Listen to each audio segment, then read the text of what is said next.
Shalom e bem-vindos à Via Rápida Israel, uma frase do hebreu que significa amarás a Israel. Esperamos que vocês fiquem conosco durante os próximos 30 minutos, porque nosso professor Dr. Baruch vai compartilhar um estudo expositivo da Bíblia. Dr. Baruch é professor titular no Instituto Zera Avraham, com sede em Israel. Ainda que todas as aulas no Instituto são dadas em hebraico, o Dr. Baruch fica feliz em compartilhar este estudo semanal com dublagem em português. Para mais informações sobre nosso trabalho em Israel, visite nosso site amarasaisrael.org. Fiquem agora com o Dr. Baruch e a aula de hoje. Our Messiah, Yeshua HaMashiach. Nosso Messias, Yeshua HaMashiach, Jesus Cristo, ele ordena que todo crente seja perfeito, assim como ele é perfeito. Que grande mandamento! Assim terminamos o estudo passado, com esse mandamento de Deus que nos chama a sermos perfeitos. Perfeitos nesse corpo por meio do poder, da unção do Espírito Santo. E agora, nesse próximo capítulo, o 6º capítulo do livro de Mateus, ele vai nos revelar algumas coisas, como já o fizemos em capítulos anteriores, mas com mais detalhes sobre o que devemos fazer para sermos servos fiéis de Deus. A pergunta que devemos nos fazer é muito clara, não é complicada. É a seguinte: quero servir a Deus? Quero levar à frente sua vontade através da minha vida de uma maneira que seja digna de louvor? Ou seja, que louve a Ele de maneira perfeita? Esse é o desejo de um verdadeiro discípulo. Isso é o que faz uma pessoa que entendeu a graça, a misericórdia e o perdão de Deus. Essa pessoa ama ao seu Salvador, ama aquele que o perdoou e deseja viver de uma maneira que o agrade por completo. E por isso que ao entrar no capítulo 6, ele novamente nos fala sobre as boas obras. Abram, por favor, suas Bíblias no livro de Mateus, capítulo 6 e versículo 1. Ele diz: tenham cuidado. Essa é uma palavra de advertência e representa um motivo de oração. E com muita frequência oro assim: Deus me adverte, que teu Santo Espírito me convença quando eu comece a atuar de uma maneira que esteja de acordo a mim mesmo, mas que vai contra a ti e aos teus propósitos. Devemos orar pelo conselho de Deus, por sua advertência e convicção em nossas vidas. Diz: tenham cuidado para que suas boas obras... Bem, essa é uma palavra que poderia ser traduzida como obras de caridade, ou poderia ser uma palavra que se repete muito na Bíblia, que se traduz como esmola, ou seja, doar algo bom a uma pessoa, ajudá-la financeiramente segundo a necessidade que ela tenha, sem esperar receber nada em troca dessa pessoa. Você o faz porque quer ser usado como bênção, já que Deus te abençoou. E diz: tenham cuidado para que suas obras de caridade, poderia ser dito dessa maneira, não sejam feitas diante dos homens para que eles o vejam. Assim que, quando façam um ato de caridade, não façam com o fim de ser visto por outras pessoas. O propósito, não que outros vejam tua boa ação e a observem. Aqui veremos um ensino claro, diz: se essa é a sua maneira de atuar, qual será o resultado? Recompensa não receberão do seu Pai no céu, do seu Pai celestial. Se fazemos algo, não importa o que seja, uma boa obra, algo que realmente agrade a Deus, algo sacrificial, sem egoísmo, para abençoar a outros, simplesmente porque é o correto, isso agrada a Deus. Mas se o fazemos com outra motivação, com o fim de que os demais vejam essa boa obra que você fez, o que diz aqui na palavra é que Deus não responderá abençoando sua vida em retorno. Diz: não receberá a recompensa do seu Pai Celestial. Versículo 2. Agora nos diz como devemos fazê-lo. Portanto, quando vocês façam um ato de caridade e dão uma esmola, não façam soar uma trombeta ao redor de vocês, porque assim é como fazem os hipócritas nos lugares de reuniões, nas sinagogas. Esta palavra significa um lugar de reunião nas ruas. Aqui, nesse contexto, não se trata de uma sinagoga no sentido de uma casa de adoração judia, mas simplesmente um lugar público de reunião, e o contexto nos indica, porque a seguinte frase é, nas ruas. A clara lição é que quando abençoamos a alguém, quando ajudamos, quando assistimos, quando damos algo a alguém, ele diz para não soar as trombetas. Não chamemos a atenção para isso. Façamos isso em silêncio. Do contrário, seremos como os hipócritas que fazem esse tipo de coisas em lugares públicos e nas ruas, e o fazem para que outros homens os louvem. O que essa escritura nos diz? O seguinte diz, que eles estão preocupados em receber a atenção dos homens, e não a de Deus, o qual diz muito sobre eles. Se realmente você crer que Deus é o galardoador, o recompensador das boas obras, o livro de Hebreus diz que Deus não é injusto para não se lembrar de nenhuma das tuas obras. O que isso quer dizer? Que Deus é justo, que se lembra de todas as tuas obras e irá te recompensar por elas. Quando? Nessa era. Mas o mais importante, na era vindoura. Há algumas semanas falei sobre o que eu gosto de chamar de seguro celestial, e se trata de que quando você se comporta de maneira fiel com Deus, Deus obrará de maneira fiel contigo. Significa que Deus às vezes é infiel? Claro que não. Deus sempre é fiel, mas Deus também pode, em um momento, colocar-se de lado. Ou seja, Ele não é obrigado a atuar na tua vida. Ou seja, você se encontra em uma situação e Ele não é obrigado a responder. Mas se você é alguém que está sempre pronto para ajudar a outros e responder às suas necessidades e se envolver na situação de outras pessoas e ser uma bênção desde a perspectiva divina. Quando atua dessa forma, você tem a melhor prática de seguros, porque Deus te cuidará muito de perto.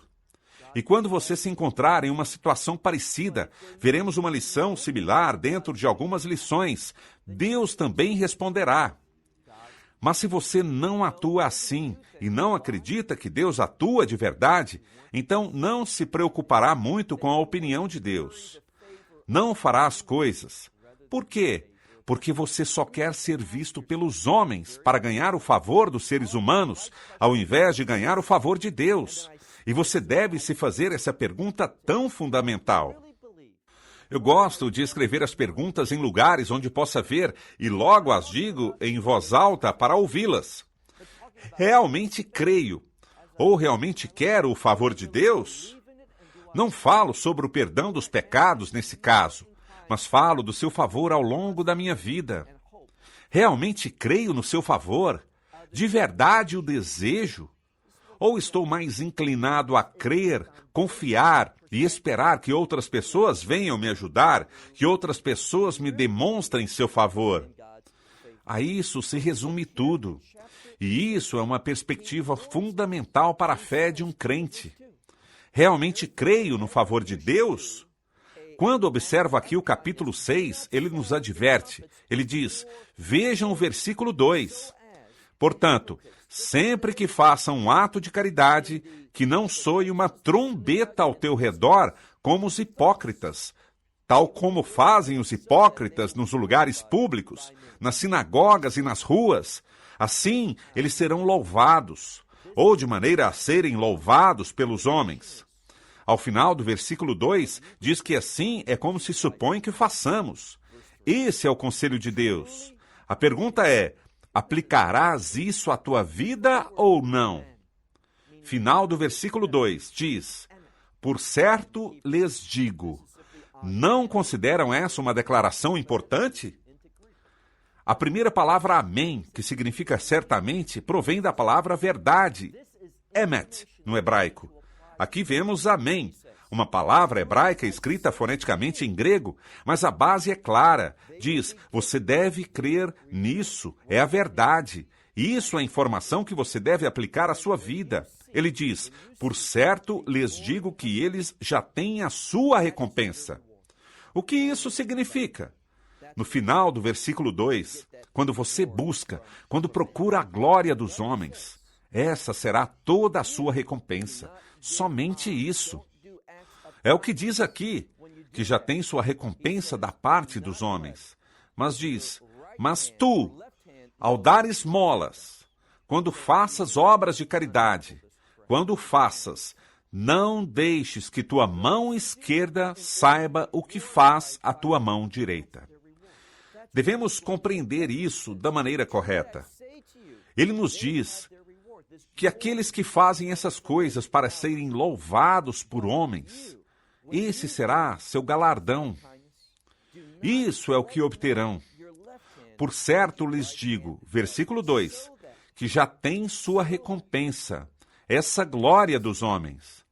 Agora, versículo 3, mas tu, quando faças obras de caridade, não permitas que tua mão esquerda saiba o que faz a tua mão direita. Dessa forma, diz aqui, essas obras de caridade que você faz de maneira oculta, que estão escondidas, que ninguém vê, senão somente quem as recebe, então que teu Pai, aquele que vê no oculto, ou seja, Deus, Ele te recompensará. Como? Em público. Eles não verão o testemunho segundo o que você fez, mas o testemunho será o que Deus fez com você em resposta. Ao que se refere tudo isso? Muito simples. O testemunho que você tem é uma vida abençoada, na qual as pessoas, pela provisão de Deus, a obra de Deus, o mover de Deus na tua vida. Por quê? Porque você é uma pessoa que demonstra que a máxima preocupação da sua vida é fazer a vontade de Deus e que você é uma bênção para outras pessoas. Esse é o testemunho que todos queremos ter. Versículo 5. Quando você ora, notem isso, a ordem das coisas é importante. Ele diz, sejam perfeitos. Assim é como uma pessoa perfeita se comporta. Assim como devem se comportar com o fim de receber as recompensas que tenho para vocês. Assim que diz, quando orem. Como vocês percebem a correlação dessas coisas? Se seremos perfeitos, se iremos fazer essas coisas, necessitamos orar de forma apropriada. E isso é algo que creio que muitas pessoas estão lutando. Do que se trata? De orar de forma apropriada e interceder diante de Deus de maneira correta, com o fim de receber sua unção e poder. Vejamos o que ele diz nesse versículo, versículo 5. Quando orem, não sejam como hipócritas. Notem algo. Quando orarem, não sejam como os hipócritas. Notaram algo? Uma e outra vez, quando ele fala sobre as pessoas que não são do seu agrado, os chama de hipócritas. E devemos entender que quando ele usa essa palavra, não está falando sobre pessoas que dizem que não creem em Deus, que Deus não é importante para elas, e que creem que todo o tema religioso e as coisas espirituais e que tudo que está na Bíblia é ridículo. Esses não são os hipócritas. Ele não está falando dessas pessoas. Ele não nos está advertindo de pessoas que não creem em Deus, mas daquelas que dizem, sim, eu creio em Deus, eu aceito esse livro, sim, eu sou seguidor e discípulo. Eles dizem isso, mas suas vidas não são um reflexo disso. Nem fazem as coisas que devem fazer, nem aplicam as instruções de Deus nas suas vidas. Esses são os hipócritas. E ele está nos advertindo. O Sermão da Montanha, uma das coisas que podem ser derivadas disso é que ele está nos ensinando a como não sermos hipócritas. Porque a hipocrisia traz o juízo de Deus, traz a sua fúria e seu castigo sobre nós. Diz de forma muito clara: sempre que orarem, não sejam como os hipócritas que amam nas sinagogas. Insisto que essa palavra significa lugares públicos e nas esquinas das ruas de pé, orar. O que eles fazem? Eles oram em público. Vão aos lugares onde possam ser vistos. Permitam-me dizer que a oração em uma congregação, em uma igreja local, em uma sinagoga local, reúne as pessoas para que orem juntas. Mas o ponto é esse. Essas pessoas estão ali, nesses lugares, para que sejam vistas. Ou nos lugares públicos, nas esquinas das ruas, para que os demais digam: ah, esse é um homem de oração, ou ela é uma mulher de oração. Ele está dizendo: isso não é o que eu lhes ensinei. Ele claramente diz: não sejam como os hipócritas que amam orar de pé nas esquinas das ruas e nas sinagogas. Por quê? De forma de que ficam expostos diante dos homens, ou seja, para serem vistos pelos homens. Insisto, o que isso nos mostra? Nos mostrou anteriormente que algumas pessoas se comportam com o único fim de satisfazer seu desejo de serem vistos por outros, sem tentar agradar a Deus, nem buscando uma recompensa de Deus, mas buscando o reconhecimento da humanidade. Da mesma forma, diz que a oração de alguns, o objetivo de suas orações não está focada em Deus, em que Deus ouça e responda. Não é a Deus a quem dirigem suas palavras, mas o fazem em público, para que os homens as ouçam. E diz: não sejam como os hipócritas que se colocam de pé nas esquinas, orando com o fim de serem vistos pelos homens. Versículo 5, segunda parte. Por certo, lhes digo que eles já têm a sua recompensa. Qual é? Que as pessoas os vejam, nada mais. Aqui está a chave. Não haverá resposta alguma dos céus. Permita-me perguntar: quando você ora, confia de que haverá uma resposta do céu? Se você está na vontade de Deus, fazendo sua vontade e desejando glorificar seu nome, Deus responderá. Podemos ter essa segurança, essa confiança e essa expectativa de que quando oramos teremos uma resposta celestial. Por isso é tão importante essa escritura. Diz: quando vocês orarem, versículo 6, quando vocês orarem, entrem em seu quarto. Alguns traduzem isso como um armário, como um closet de adoração, mas se trata de um lugar privado. É o que significa essa palavra. Quando entrarem nesse quarto, diz: fechem a porta e orem ao seu Pai, aquele que vê no secreto. E seu Pai, aquele que vê no secreto, os recompensará em público. O que esse versículo nos mostra é uma promessa. Prestemos atenção aqui. Quando oramos de forma apropriada. O que isso significa? Quando vamos a um lugar privado, não é algo público, não é oferecer um espetáculo, mas que vamos com humildade, com seriedade diante de Deus na privacidade. E oramos ao nosso Pai Celestial em segredo. Ele, nosso Pai Celestial, ele vê em secreto, mas nos recompensará. Recompensar é dar, é uma palavra para prêmio. Muito importante que entendamos isso. É uma resposta a algo. E diz que ele recompensará em público.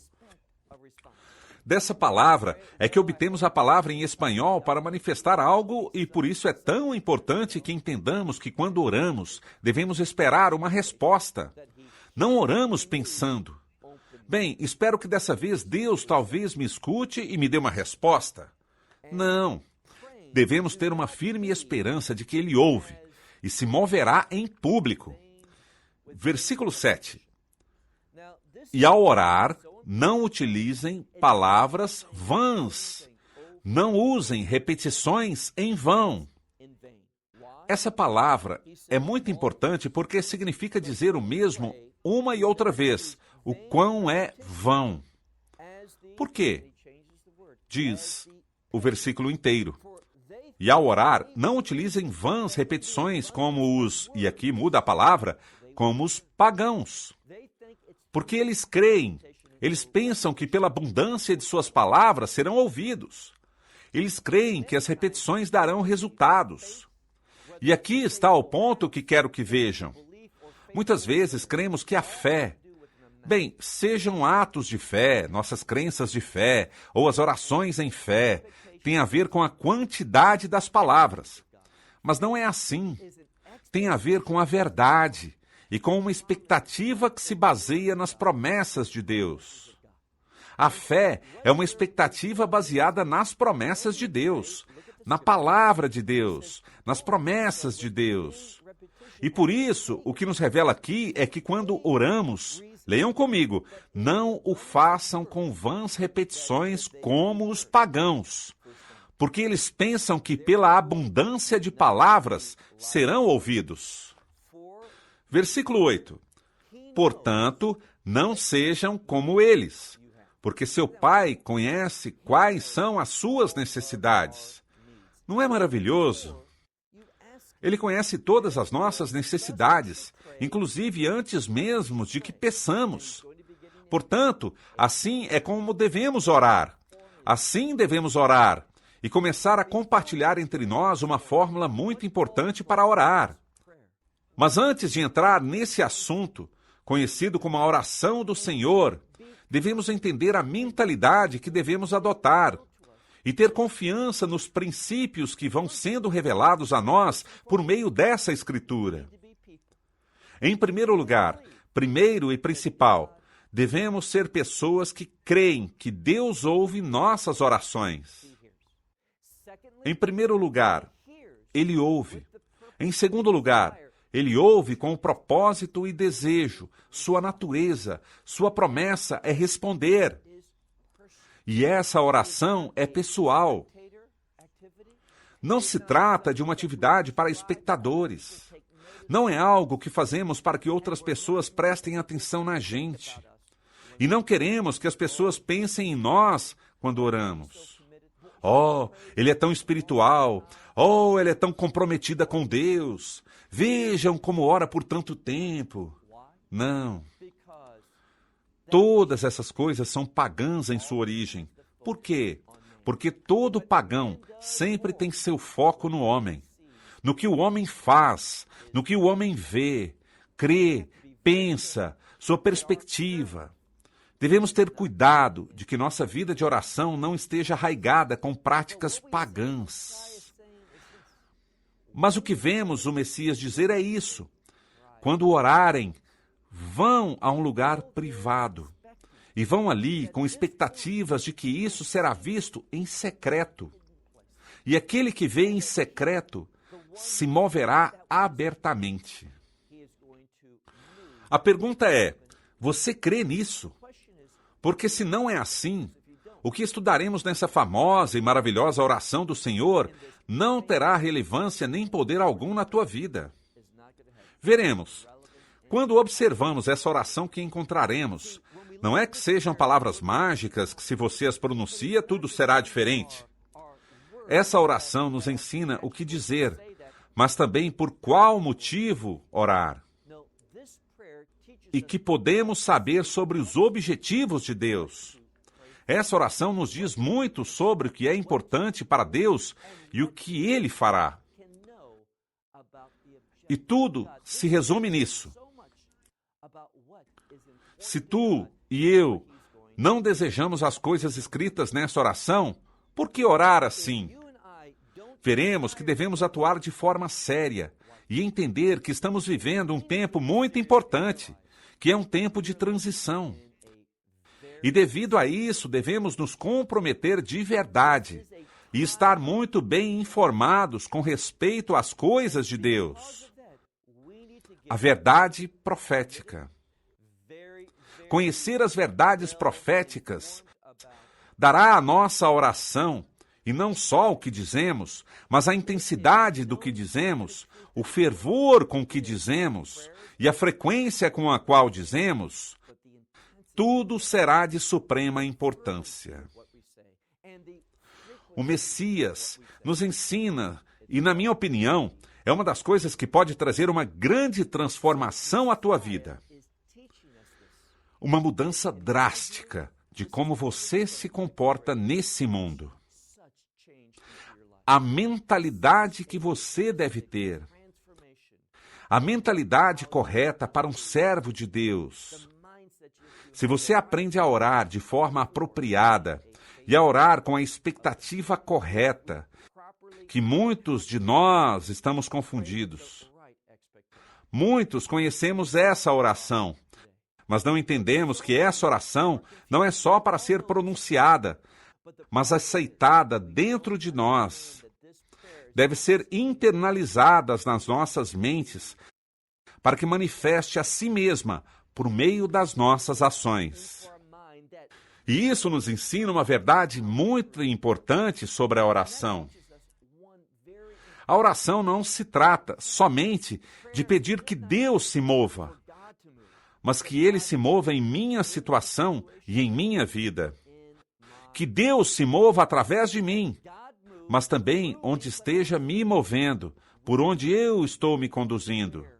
É uma sociedade. Deus está se movendo poderosamente através do seu povo e ao redor do seu povo para cumprir seus objetivos. E essa oração claramente definirá que objetivos devem ser os nossos. Minha esperança e expectativa é essa: que quando na próxima lição abramos a nossa Bíblia para estudar a oração do Senhor, isso possa causar um efeito revolucionário sobre nossas vidas e traga grandes mudanças sobre como vemos as coisas, sobre como pensamos sobre as coisas e como nos movemos nessa vida para participar da vontade de Deus. Se a oração é poderosa, a oração é um catalisador para a mudança. Que tipo de mudança? A de um tipo único. Uma mudança celestial, divina, uma mudança de reino na situação. Mas se não temos mentalidade de reino, se não tentamos esse caráter de reino, então nossas orações serão carentes de unção. Não terão esse poder, não terão essa visão e não nos levarão a fazer as coisas que devemos fazer, resultando numa experiência frustrante. Por isso, muitas pessoas, quando as convidamos a orar, não se entusiasmam muito porque não veem os resultados que Deus prometeu. Até a próxima semana, quando estudaremos essa oração. Shalom, desde Israel. Esperamos que você tenha desfrutado da aula de hoje e que possa compartilhá-la com outros. Te convidamos a participar e nos acompanhar a cada semana, a esta hora e por este canal, em mais um episódio de Amarás a Israel. Para mais informações em português, visite amarasaisrael.org, onde encontrará muitos outros estudos realizados pelo Dr. Baruch. Até a próxima semana. Que Deus, nosso Messias e Yeshua, nosso Senhor Jesus Cristo, te abençoe durante a sua caminhada com Ele. Shalom, desde Israel.